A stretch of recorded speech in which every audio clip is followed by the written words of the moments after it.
Bien, hablemos hoy un poco acerca de la generalidad de realizar proyectos, por ejemplo, de domótica, de robótica, de mecatrónica o de electrónica industrial, por ejemplo. En todas las aplicaciones de la electrónica vamos a tener algunos parámetros que son recurrentes, que en un momento dado, si los podemos analizar y trabajar desde la raíz, entonces podemos hacer proyectos de robótica, domótica, mecatrónica, electrónica industrial, electrónica, cualquier clase de electrónica o inclusive aplicaciones, una infinidad de aplicaciones. Entonces siempre vamos a tener en proyectos de electrónica, ya sea de tipo demostrativo o un proyecto que ya sea más de aplicación comercial. Entonces siempre vamos a tener, por ejemplo, un procesador que es la base del proyecto que vamos a realizar. Una CPU. Entonces, en la CPU o en la unidad central de proceso o el procesador, siempre vamos a tener una programación, ¿sí?, que está determinando qué es lo que la CPU va a realizar. Entonces, siempre hay asociada una programación o un software, ¿sí? Entonces, vamos a tener por algún lado una cantidad de información que ingresa a la CPU, que le dice a la CPU cuándo arrancar, cuándo detenerse, cuándo hacer las diferentes cosas que nosotros queramos hacer, y esa está siendo captada del ambiente a través de los sensores. ¿Sí? Y además de la CPU va a tener o va a darnos una respuesta a través de actuadores, ¿sí?, que van a controlar motores, luces, calefactores, cualquier cosa que nosotros queramos controlar. Entonces, depende de qué queramos hacer, así van a ser el tipo de sensores, el tipo de programación y el tipo de actuadores, ¿sí?, motores, luces o cualquier cosa que nosotros queramos hacer. Supongamos en un momento dado que queremos construir un sistema para el cual nosotros necesitamos encender una luz cuando entra una persona a un cuarto. Entonces podemos tener un sensor de presencia, y dentro de la programación le tenemos indicada a la CPU que si en el pin número X o en la entrada número 1, ¿sí?, nosotros tenemos una señal, ¿sí?, detectada por el sensor de presencia. Entonces en la salida número 1, digamos, o número 2, cualquier número que nosotros querramos designar, nosotros vamos a tener ahí una respuesta. Por ejemplo, encender la luz, ¿sí? Encender la luz. Encender luz, ¿sí? Entonces, algo que parece no ser del todo claro cuando nosotros, por ejemplo, vemos un video de YouTube acerca del tema, o sea, ahí nos ponen todo como ya completado, pero siempre hay detalles que cuando nosotros hacemos trabajo de ingeniería, de diseño, de proyectos, pues van apareciendo. Es decir, no es extraño que en un momento dado construyamos todo y cuando encendemos, ¡puf!, agarra fuego todo, ¿sí? Entonces, en electrónica eso es muy recurrente. O sea, si nos equivocamos en algo, entonces el proyecto entero puede agarrar fuego y tenemos que empezar otra vez desde el principio. Entonces hay mucha información que muchas veces se queda debajo de la alfombra, se queda en el tintero, ¿sí? Entonces, por eso es que nosotros necesitamos no solamente saber electrónica, ¿sí?, en un sentido o en el campo de lo que llamamos las partes físicas, lo que es el hardware, y por otro lado está la parte de programación, que normalmente estos dos ambientes los trabajan pues personas o técnicos o profesionales que son separados, pero que en un momento dado, si nosotros queremos ser buenos electrónicos, tenemos que entrarle un poco a la programación, y si los de sistemas quieren ser buenos ingenieros en sistemas, entonces tienen que entrarle un poco al hardware. Entonces tenemos que saber de un momento dado ambos ambientes. Claro, nuestra especialidad es el hardware, ¿sí? Pero hoy tenemos opciones como la tecnología Arduino, que nos facilita mucho este trabajo de hacer programación, porque ya con instrucciones pues razonablemente sencillas ya podemos nosotros montar cualquier clase de proyecto. Entonces en este caso estamos hablando no de un proyecto en específico, sino que de cualquier proyecto que nosotros queramos construir. Cualquier cosa que nosotros queramos fabricar, nosotros lo podemos hacer siguiendo esta misma secuencia, o como dicen los de programación, este mismo algoritmo, ¿sí? Entonces, nosotros queremos realizar una acción, que esa reacción se realice de manera automática. Entonces, nosotros tenemos sensores para saber cuándo, ¿sí?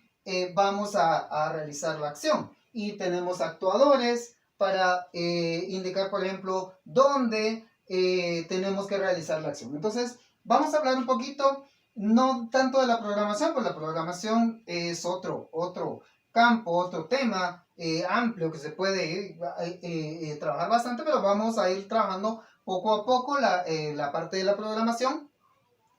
Pero centrémonos en este momento en la parte externa, en la parte del hardware, ¿sí? Que en un momento dado, pues inclusive en las aplicaciones o en los videos de YouTube podemos encontrar ya programas que programadores ya un poco más expertos que la mayoría ya se ha tomado el tiempo de hacer el proyecto, y la gente solo hace copiar y pegar. Entonces nos da una ventaja.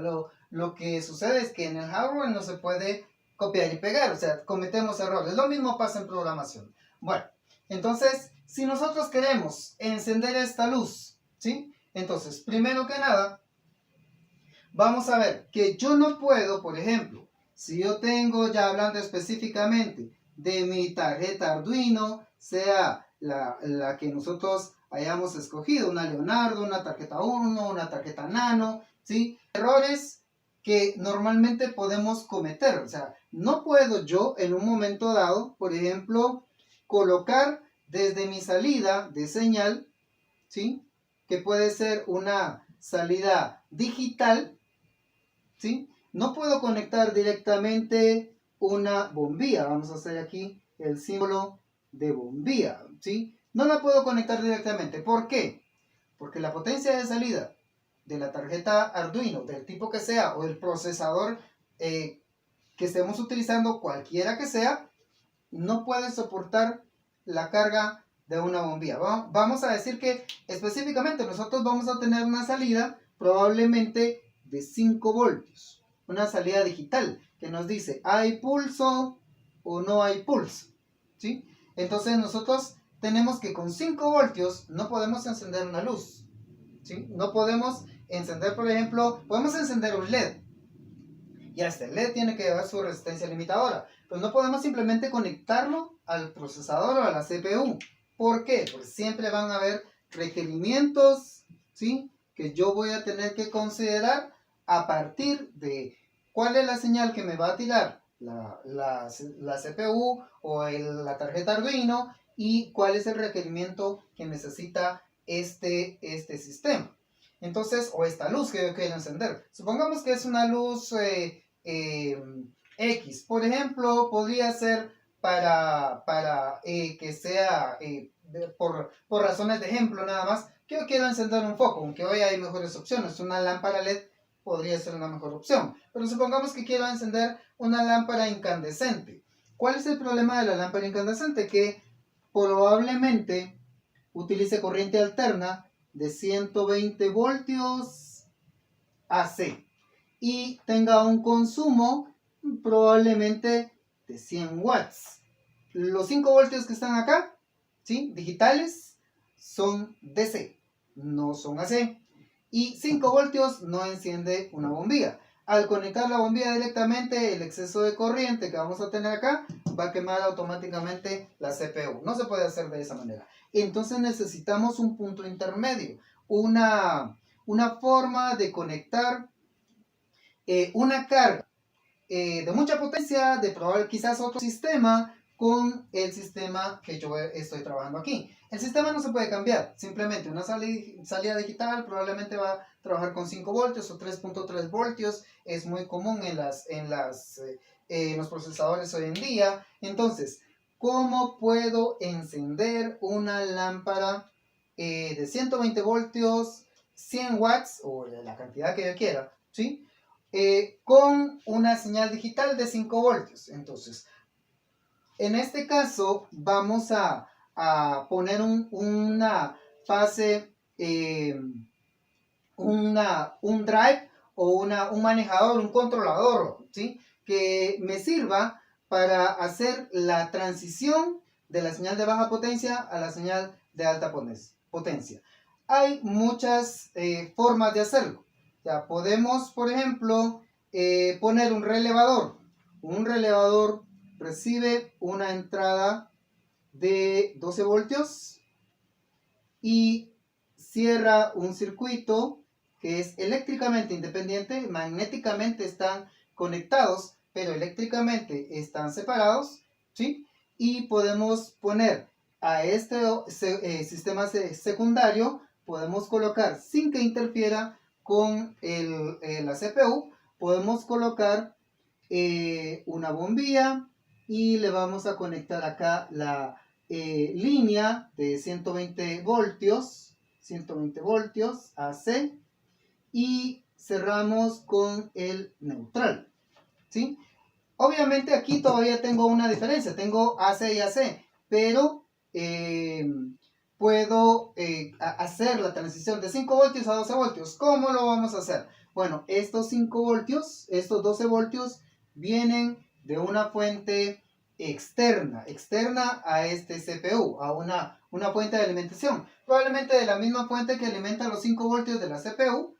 La CPU, la mayoría de los circuitos trabajan con 5 voltios y van a tener una fuente de alimentación que no vamos a dibujar acá para no hacerlo más complicado, ¿sí? Entonces, esta misma fuente probablemente pueda derivar también 12 voltios, porque hay fuentes que pueden dar diferentes voltajes, y si no, pues podemos construir una fuente que me dé 5 y además me dé 12 y además me dé todos los voltajes que yo necesite.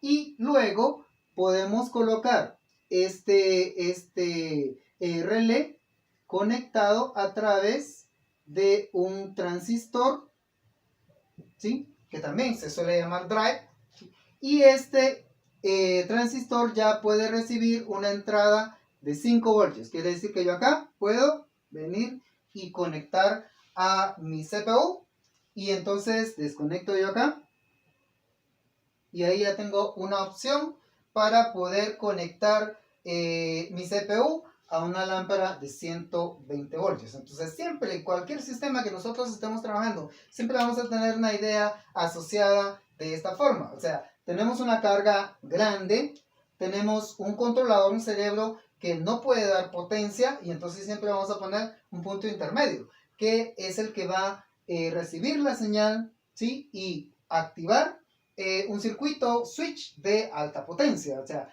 por ejemplo, un relé.